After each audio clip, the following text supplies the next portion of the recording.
What if I told you that World War II was not just started by dictators and armies, but by accountants, by economists, by a series of catastrophic financial decisions that boxed the word into a corner where war became the only way out?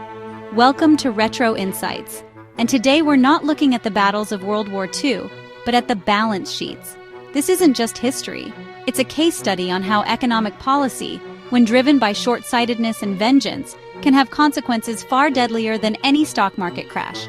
Let's begin with mistake number 1, which was signed into existence before the guns of the First War had even cooled: the Treaty of Versailles and its harsh terms.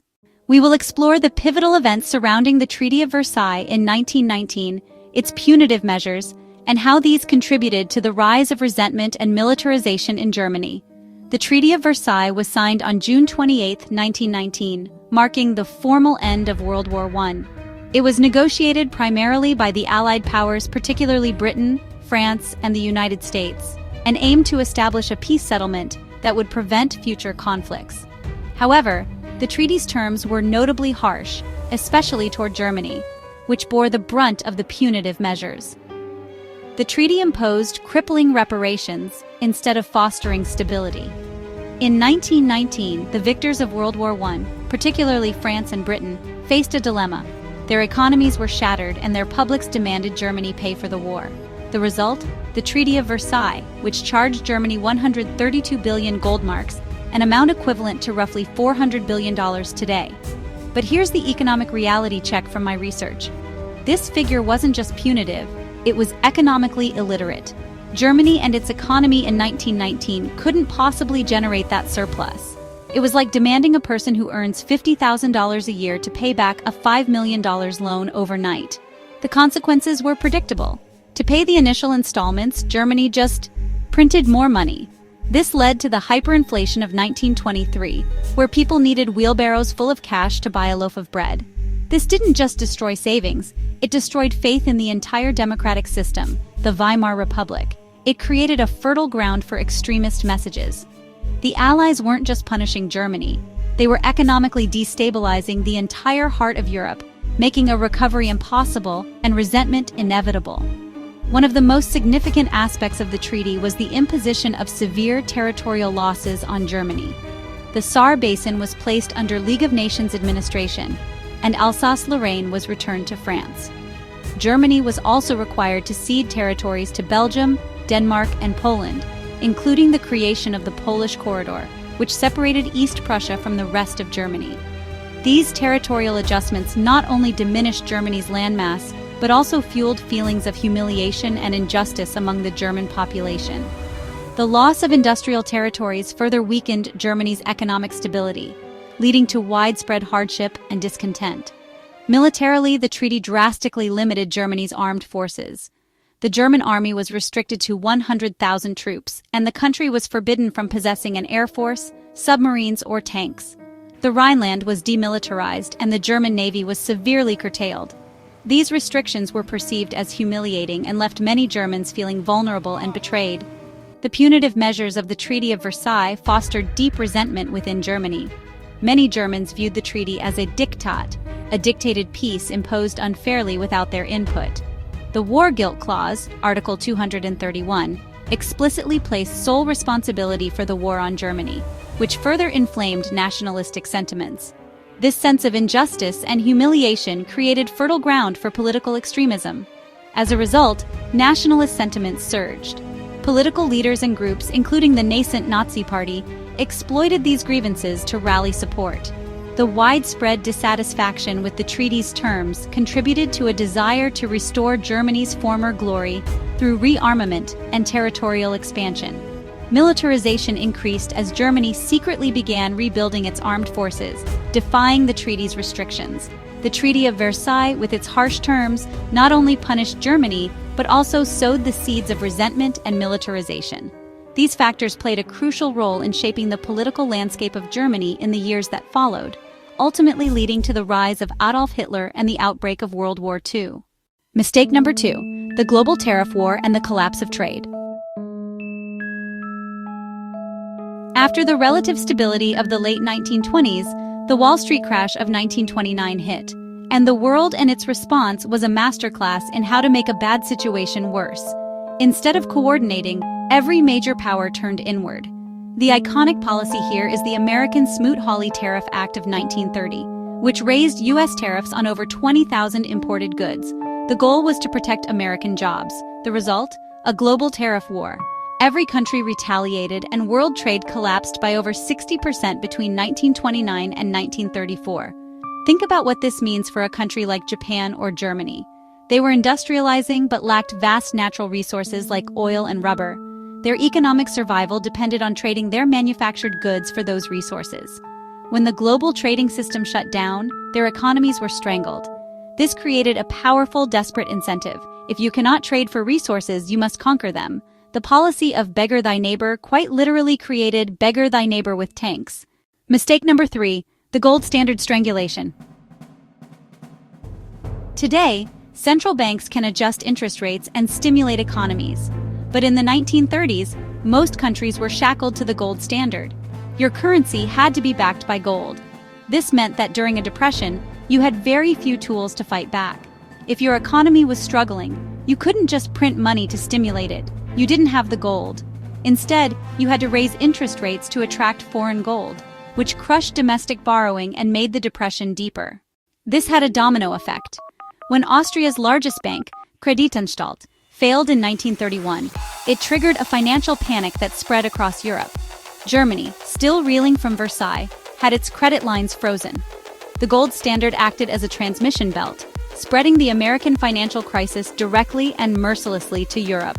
The countries that recovered first, like Nazi Germany, were the ones that abandoned the gold standard early and started spending on massive public works programs like, say, building tanks and airplanes.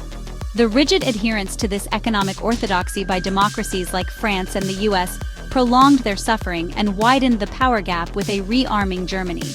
Mistake number 4, the failure to isolate aggressors economically. This is where theory meets action.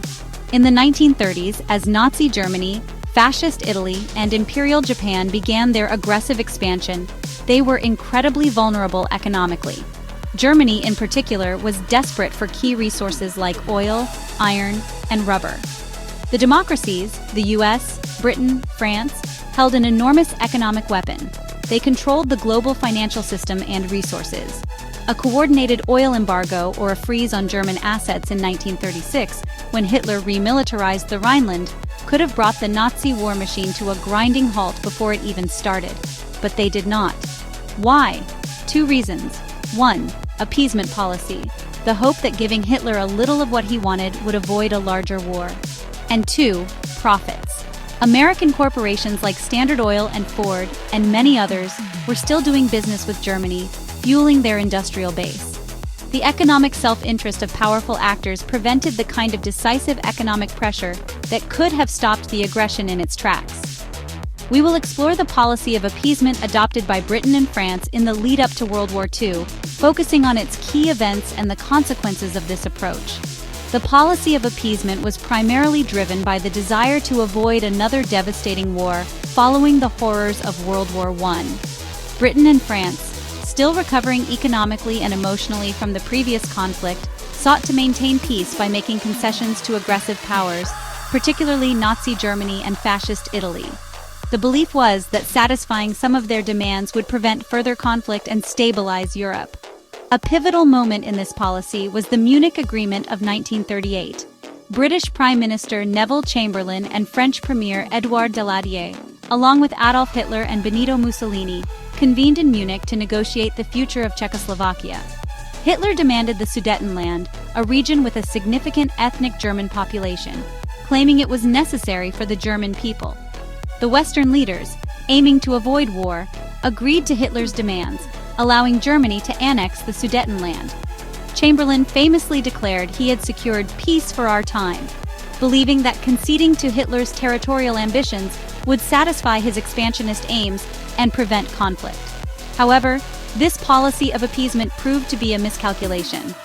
It emboldened Hitler, giving him confidence that Western powers would not oppose his aggressive moves. The annexation of Austria in 1938, known as the Anschluss, was another example. Germany unilaterally annexed Austria, claiming it was a unification of German-speaking peoples. Britain and France did little to oppose this move, further encouraging Hitler's belief that his expansionist policies would go unchallenged. The failure of appeasement had significant consequences. It demonstrated that concessions did not satisfy Hitler's ambitions, but instead encouraged him to pursue further aggressive actions. This embodiment led to the invasion of Poland in 1939, which ultimately triggered the outbreak of World War II. The policy of appeasement is now widely regarded as a failed strategy that underestimated the nature of totalitarian regimes and their desire for territorial expansion. In summary, the policy of appeasement was driven by a desire to maintain peace, but ultimately failed to prevent war. Key events like the Munich Agreement and the annexation of Austria exemplify how concessions can embolden aggressive powers, leading to greater conflict. Understanding these events highlights the importance of firm resistance to aggression in maintaining international stability. Mistake number 5. Democracies chose austerity, while dictators chose stimulus. This is the ultimate tragic irony. While the democracies were slashing budgets to balance the books during the Depression, a policy we now call austerity, the dictators were engaging in massive military Keynesian stimulus. Hitler's government spent recklessly on autobahns, rearmament, and a standing army. This eliminated German unemployment and created a booming, if wholly militarized, economy. People saw results. In contrast, Franklin D. Roosevelt's New Deal, while bold, was more modest and faced political opposition. Britain and France were also slow to spend. The perception on the ground was stark. Democracy meant poverty and indecision. Fascism meant jobs and national pride. This economic success story was Hitler and its strongest propaganda tool, solidifying his power and making war a popular venture for many Germans. The democracies and its failure to use aggressive fiscal policy to solve their own economic problems made their system look weak and ineffective by comparison. Let us now examine a pivotal event in the interwar period: Japan's invasion of Manchuria in 1931 and the subsequent failure of the international community to respond effectively. We will highlight how this act of aggression set a dangerous precedent and exposed the weaknesses of the League of Nations. In September 1931, Japan launched a military invasion into Manchuria, a resource-rich region in northeastern China. The invasion was driven by Japan's desire for economic expansion, strategic security, and access to raw materials amid the global economic downturn. The Japanese Kwantung Army, acting independently of the Japanese government, staged the Mukden Incident, a staged explosion on the South Manchuria Railway, as a pretext for invasion. Using this incident as justification, Japanese forces swiftly occupied key cities and established a puppet state called Manchukuo. At this time, the League of Nations was the primary international body tasked with maintaining peace. However, it proved ill-equipped to handle Japan's aggression. The League's response was limited and ineffective. When China appealed for help, the League condemned Japan's actions but lacked the authority or means to enforce sanctions or military intervention. The League's member nations were hesitant to confront Japan directly, partly due to their own economic interests and a general desire to avoid conflict. Furthermore, key powers such as the United States were not members of the League, reducing its overall influence. The Soviet Union and Germany were also absent, weakening the League's capacity to act decisively. As a result, Japan faced little resistance and continued its occupation of Manchuria without significant repercussions. The failure to respond decisively to Japan's invasion had profound implications. It set a dangerous precedent. Aggressive nations could violate international agreements with minimal consequences. Japan's successful expansion emboldened other revisionist powers, notably Nazi Germany and Fascist Italy, to pursue their own territorial ambitions. This erosion of collective security contributed to the destabilization of the international order and ultimately paved the way for the outbreak of World War II. In summary, Japan's invasion of Manchuria in 1931 revealed the weaknesses of the League of Nations and demonstrated the international community's inability to prevent acts of aggression. The lack of a strong response not only allowed Japan to solidify its control over Manchuria, but also signaled to other aggressive states that violations of international peace could go unpunished. These events underscores the importance of effective collective security mechanisms and the dangers of appeasement in the face of expansionist ambitions. Let us now delve into a pivotal moment in 20th century history, The signing of the Molotov-Ribbentrop Pact in 1939. This non-aggression treaty between Nazi Germany and the Soviet Union dramatically reshaped the geopolitical landscape and set the stage for World War II. In the late 1930s, Europe was on the brink of war. Germany, under Adolf Hitler, was aggressively expanding its territory, while the Soviet Union, led by Joseph Stalin, sought to secure its borders and influence. Both nations faced potential threats from Western powers and sought strategic advantages. On August 23, 1939, German Foreign Minister Joachim von Ribbentrop and Soviet Foreign Minister Vyacheslav Molotov signed a non-aggression pact. Officially known as the Treaty of Non-Aggression between Germany and the Union of Soviet Socialist Republics, it included a secret protocol dividing Eastern Europe into spheres of influence. This agreement was shocking because Nazi Germany and the Soviet Union ideologically opposed each other, Germany being fascist and Stalin's USSR communist. The pact was of immense strategic importance for Germany. It effectively neutralized the Soviet Union as a potential enemy in the immediate future. By securing the eastern flank, Hitler could focus solely on his plans for Western Europe without fearing a two-front war, which had been a significant challenge in World War I. Furthermore, the pact allowed Germany to invade Poland on September 1, 1939, without concern for Soviet intervention. The secret protocol's division of Poland and the Baltic states meant that Germany could swiftly move into these territories, knowing the USSR would not oppose them. This facilitated the rapid and coordinated invasion that marked the beginning of World War II. The Molotov-Ribbentrop Pact removed a major obstacle to Germany's expansionist ambitions. Prior to the pact, Germany faced the risk of a two-front war, fighting Britain and France in the west and potentially the Soviet Union in the east. The agreement eliminated the threat of Soviet intervention in Poland and Eastern Europe, allowing Hitler to pursue his aggressive expansion plans unimpeded. Additionally, the pact gave Germany access to Soviet resources, including raw materials like oil and grain, which were vital for sustaining its war effort. It also bought Hitler time to prepare for future conflicts, knowing that the Soviet Union would not attack him immediately. In summary, the Molotov-Ribbentrop Pact was a calculated strategic move by both Nazi Germany and the Soviet Union. For Germany, it was a means to secure its eastern flank, eliminate potential obstacles, and facilitate its invasion of Poland.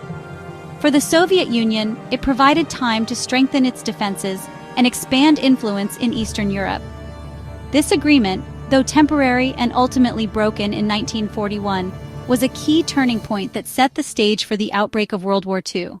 These events highlight some critical turning points in history, the failure of diplomacy and the consequential delay in declaring war.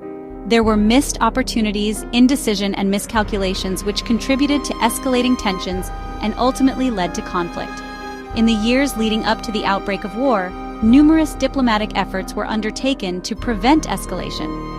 Leaders engaged in negotiations, treaties, and diplomatic exchanges aimed at resolving disputes peacefully. However, these efforts often fell short due to mutual distrust, rigid demands, or a lack of genuine willingness to compromise. For instance, diplomatic channels were sometimes ignored or dismissed when more aggressive actions seemed imminent, reducing the chances for peaceful resolution. So, let us recap the 5 economic blunders. Number 1. Crippling reparations that destroyed a major economy. Number 2. Protectionist tariffs that collapsed global trade. Number 3. The gold standard that strangled recovery. Number 4. Failing to use economic power to confront aggression. Number 5. Choosing austerity while dictators chose stimulus. Together, these mistakes created a world where conquest seemed more logical than cooperation. War became an economic necessity for the aggressive regimes that the democracies had, unintentionally, helped to create. Understanding this isn't just about the past. It's a lesson in the profound power of economic policy. The choices we make about trade, debt, and stimulus aren't just numbers on a screen. They are the foundations of peace or conflict. What do you think? Let me know in the comments. If you found this economic perspective insightful, smash that like button and subscribe for more data-driven deep dives into history. Please remember this video is for educational and information purposes only. Historical analysis is subject to ongoing debate and new discoveries. We strongly advise viewers to verify all information with independent authoritative sources. Thanks for watching Retro Insights.